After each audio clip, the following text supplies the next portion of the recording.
And tonight in Your America, it appears that many Americans have seen all the change that they can handle from President Obama. New polls are showing that the electorate has now turned on the anointed one. In fact, the president's average approval rating in the second quarter in office is now actually lower than Jimmy Carter's numbers were at this time and the same time in his presidency.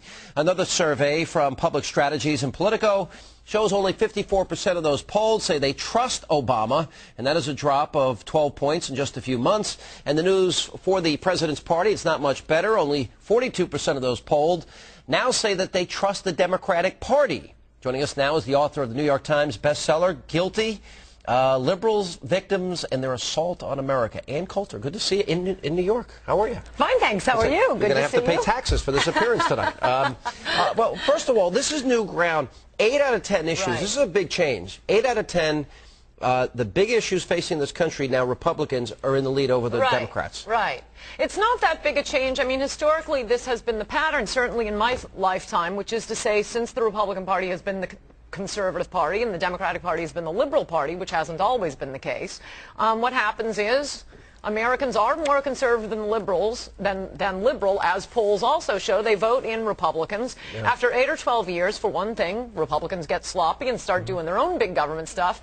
And also Americans think, how bad can the Democrats be? So they put a Democrat in, and they remember how bad the Democrats can be. You get one term or you get 2 years with Bill Clinton, and then suddenly for the next 6 years, Clinton is, signing everything Newt Gingrich and the Republican Congress was sending to him.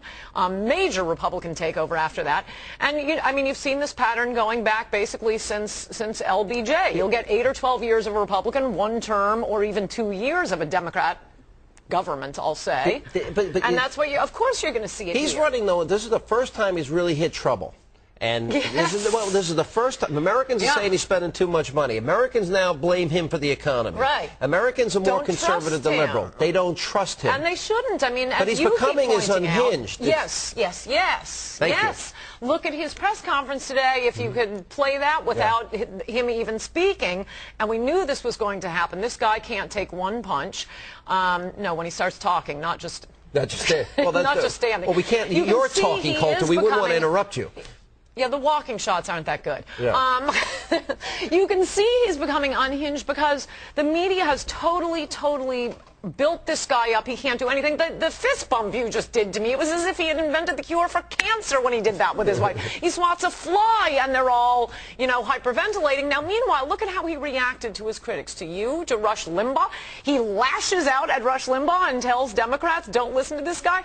You can't imagine George Bush attacking Dan Rather. You were very jealous. He wasn't attacking you anymore. He did attack me in his first book. Attacked me and you together. That's right. I was very upset. But the point is, if this guy is so upset by criticism from people who are on the opposite side of the spectrum, what's going to happen is these polls, as inevitably will happen, start to fall on him as Americans realize that, oh, he really is a liberal. It's not just a charming speechmaker. Why do you think it is that so many Americans put their faith in government? Why would they put their faith in Obama when every promise he made about the economy, about the stimulus, about job creation, every promise is now been broken, and now it's so bad he wants to hide the numbers from the American people. Right. That was an interesting thing in one of the polls, the one that was in Politico today, that it was something like 40% of Americans think that health care will be more expensive if we have a massive government takeover. 27% think it will be less expensive. Yeah, now, that's who we got to interview. Who are these people? Maybe that's less expensive? Well, they're dreaming. But as you keep pointing out with Obama, he said we've got to pass this stimulus bill, otherwise unemployment's going to go up. Yeah. We're going to at least keep it, we'll have it go down again. It could get as high as 8%, and now it's 9.5%. Of course he's losing credibility. And now he's saying we have to pass this health care bill now. Of course he's losing credibility. Let me ask you on the political front. And he is saying, sorry, excuse me, just let me finish this one point. Go ahead. He is saying that money will go down if you have a national takeover of the government. He is saying it won't increase the deficit. No one can believe that. Everybody knows taxes are going to go up. Rationing is going to be guaranteed. Quality is going to decline. We know all of this, and most Americans are going to be forced into the government system. Everybody knows that. This is all right. So the question, I guess, now becomes political. There's a poll out that came out this week, and that Mitt Romney, who in a hypothetical matchup would tie Barack Obama and Governor Palin only a few points away. Right. How do you I've interpret noticed that that? in a lot of the polls that Romney is doing quite well, and I think Romney... Are you supporting him? Possibly. I think we have to wait or get out there a little bit faster the next time How about and not Governor wait Palin? until You like Governor Palin? the last minute when Republican primary voters go for the worst possible candidate and then say, no, not him.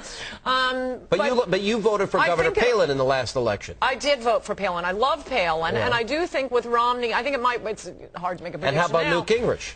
It could well be Romney because primary voters, Republican primary voters, seem to vote for any name they've heard before, which isn't so good when the name they've heard before is McCain. It might be good with Romney. But what Romney has to do, let me say quickly before you cut me off, he has to get out and explain what was wrong with the health care program he did in Massachusetts. He has to take control of this issue. Now is the time. Last question. What about Newt?